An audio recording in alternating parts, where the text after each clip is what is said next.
আসসালামু আলাইকুম ওয়া রাহমাতুল্লাহি ওয়া বারাকাতুহু। আলহামদুলিল্লাহ ওয়াসসালাতু ওয়াসসালামু আলা রাসূলিল্লাহ বাদ। সুপ্রিয় দর্শক শ্রোতা ভাই বোন, আমাদের দেশে জিলহজের প্রথম দশকের আগমনী বার্তা আমরা পাই কোরবানির পশু কেনাবেচার হাট দেখে কিংবা গরু ছাগলের আনাগোনা দেখে। জিলহজের প্রথম দশকে গরু ছাগলের আনাগোনা ছাড়া আর তেমন কোনো আমল বা নেকামল আমাদের চোখে সচরাচর ধরা পড়ে না, অথচ এই দশক হলো নেকামল এবং ইবাদতের দশক।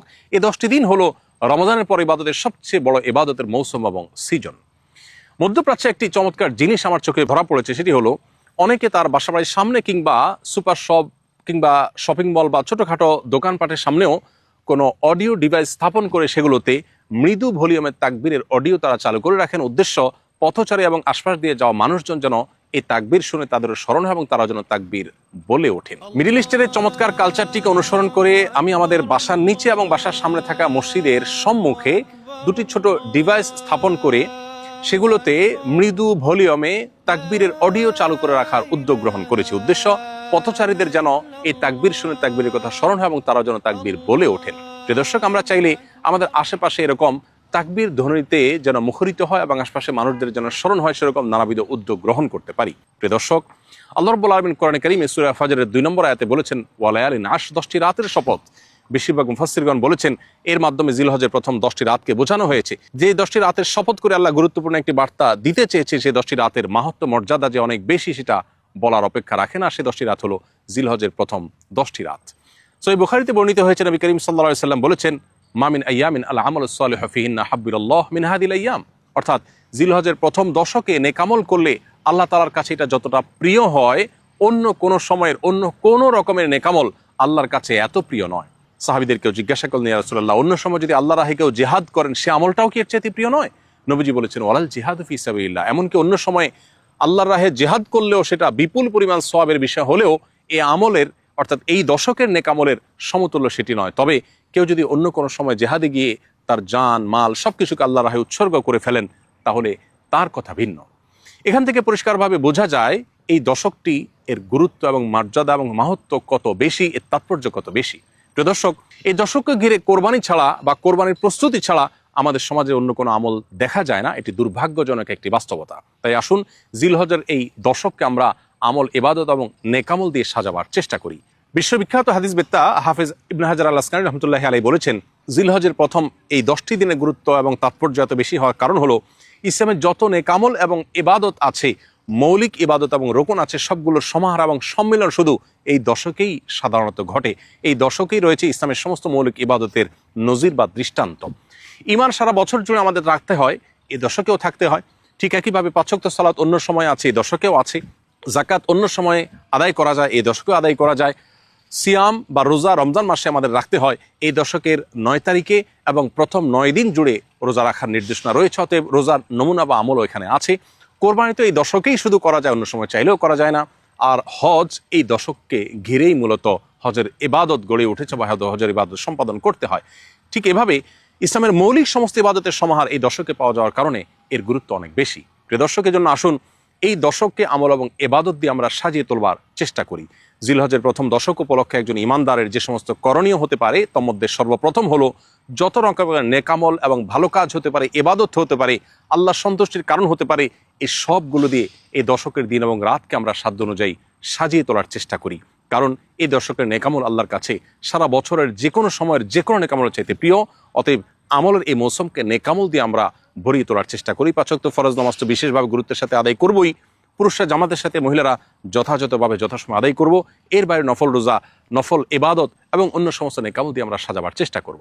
দ্বিতীয়ত, পাপ এবং গুনাহের কাজ সারা বছর জুড়েই একজন ইমানদারের জন্য ক্ষতিকর, ধ্বংসাত্মক। এই দশকে ইবাদত এবং নেকামলের মৌসুম হওয়ার কারণে বিশেষভাবে পাপাচার থেকে বেঁচে থাকার আমরা চেষ্টা করব। তৃতীয়ত, এই দশক জুড়ে আমরা বেশি বেশি আল্লাহর জিকির এবং স্মরণ করবার চেষ্টা করব, কারণ সূরা হজের 28 নম্বর আয়াতে আল্লাহ তাআলা সেই নির্দেশনা আমাদেরকে দিয়েছেন। অতএব যতভাবে আল্লাহর জিকির হতে পারে, আল্লাহর স্মরণ হতে পারে, এই দশক জুড়ে সেটা আমরা আল্লাহর উদ্দেশ্যে নিবেদন করব। চতুর্থত, যাদেরকে আল্লাহ তাআলা তৌফিক দিয়েছেন তারা এই দশকে হজ করবো ইনশাআল্লাহ। 5 নম্বর হলো যাদেরকে আল্লাহ তৌফিক দিয়েছেন তারা এই দশকের 10ম দিনে অর্থাৎ কোরবানির দিন আমরা কোরবানি পেশ করবো আল্লাহর উদ্দেশ্যে। 6 নম্বর আমল হলো এই দশককে ঘিরে আমরা বেশি থেকে বেশি তাকবীর, তাহমিদ, তাহলিল অর্থাৎ আল্লাহু আকবার, লা ইলাহা ইল্লাল্লাহ, আল্লাহু আকবার ওয়ালিল্লাহিল হামদ বেশি বেশি আমরা পাঠ করব এবং উচ্চারণ করতে থাকব। সাহাবীদের মধ্যে কোন কোন সাহাবী এই দশক উপলক্ষে বাজারে যেতেন শুধুই তাকবীর পাঠের উদ্দেশ্যে, কিছুটা সরবে বা উচ্চ কণ্ঠে তারা তাকবীর পাঠ করে অন্যদেরকে স্মরণ করাতেন, যাতে তাদের তাকবীর শুনে অন্যরাও তাকবীর পাঠ করেন। কতটা গুরুত্বপূর্ণ হলে এই দশকে তাকবীর দ্বারা পুরো পরিবেশকে মুখরিত করবার চেষ্টা সাহাবীগণ করতেন। অতএব এই দশকের দিন এবং রাতকে আমরা সাধ্য অনুযায়ী নারী পুরুষ সবাই, নারীরা নীরবে, পুরুষরা যেখানে সরবে দরকার হয় সেখানে সরবে, যেখানে নীরবে হয় সেখানে নীরবে তারা বেশি বেশি তাকবীর পাঠ করব। 7 নম্বর আমল হলো এই তাকবীর অর্থাৎ আল্লাহু আকবার, লা ইলাহা ইল্লাল্লাহ, আল্লাহু আকবার ওয়ালিল্লাহিল হামদ। এটি জিলহজের 9 তারিখ বাদ ফজর থেকে নিয়ে জিলহজের 13 তারিখ আসর পর্যন্ত এই দিনগুলোর প্রত্যেক ফরজ নামাজের পর নারী পুরুষ সবাই যার যার অবস্থান থেকে একবার করে আমরা পাঠ করব। এটি হলো বিশেষভাবে এই তাকবীর পাঠের আমল।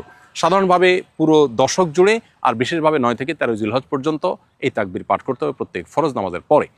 8 নম্বর আমল হলো যারা কোরবানি করার নিয়ত করেছেন, কোরবানি করবেন ইনশাআল্লাহ, তারা জিলহজের চাঁদ উদিত হওয়ার পর থেকে নিয়ে কোরবানি পর্যন্ত এই সময়টুকুতে চুল, নখ এবং শরীর অবাঞ্ছিত লোম ইত্যাদি কাটা থেকে বিরত থাকবেন। অর্থাৎ জিলহজের চাঁদ ওঠার আগে আগে এগুলো কেটে শেষ করবেন এবং প্রয়োজন হলে কোরবানির পরে করবেন। এর মধ্যবর্তী সময়ে এগুলোতে আর হাত দিবেন না বা কাটবেন না। 9 নম্বর আমল হলো জিলহজের 9 তারিখে রোজা রাখা। পৃথিবীর বিভিন্ন প্রান্তে ছড়িয়ে ছিটিয়ে থাকা যে সমস্ত মুসলমানগণ আরাফায় যেতে পারেননি বা হজ করতে পারেননি, তারা জিলহজের 9 তারিখে যদি রোজা রাখেন, নবী করিম সাল্লাল্লাহু আলাইহি সাল্লামের ভাষ্য অনুপাতে 1 বছর পূর্বের এবং 1 বছর অগ্রিম অর্থাৎ পরবর্তী 1 বছর যদি আল্লাহ তাকে বাঁচিয়ে রাখেন, তাহলে সেই বছরের গুনাহ অর্থাৎ সগীরা গুনাহগুলো আল্লাহ তাআলা মাফ করে দিবেন। এজন্য জিলহজের 9 তারিখে বিশেষভাবে নফল রোজা রাখা, এবং অনেক ওলামা ইকরাম বলেছেন জিলহজের 1 থেকে 9 তারিখ পর্যন্ত, যেহেতু আমলের দশক, অতএব এই 9 দিনই রোজা রাখাটা বিশেষভাবে নির্দেশিত যদি তৌফিক হয়। 10 নম্বর আমল হলো জিলহজের 10ম তারিখ অর্থাৎ ঈদুল আজহার দিনে সাধ্য অনুযায়ী ঈদুল আজহাকে ঘিরে যে সুন্নাহগুলো আছে সেই সুন্নাহগুলো বিশেষভাবে পালনে সচেষ্ট থাকা। প্রিয় দর্শক, জিলহজের প্রথম 10টি দিন ইবাদতের অত্যন্ত অবহেলিত অথচ কোরআন এবং হাদিসের দৃষ্টিতে অত্যন্ত তাৎপর্যপূর্ণ মৌসুম বা সিজন।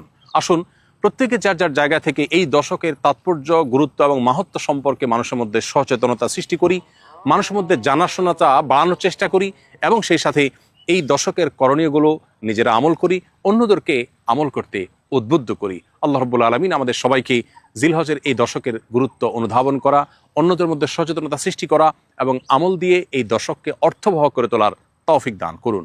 জাযাকুমুল্লাহু খায়রা। ওয়াসসালামু আলাইকুম ওয়া রাহমাতুল্লাহি ওয়া বারাকাতুহু।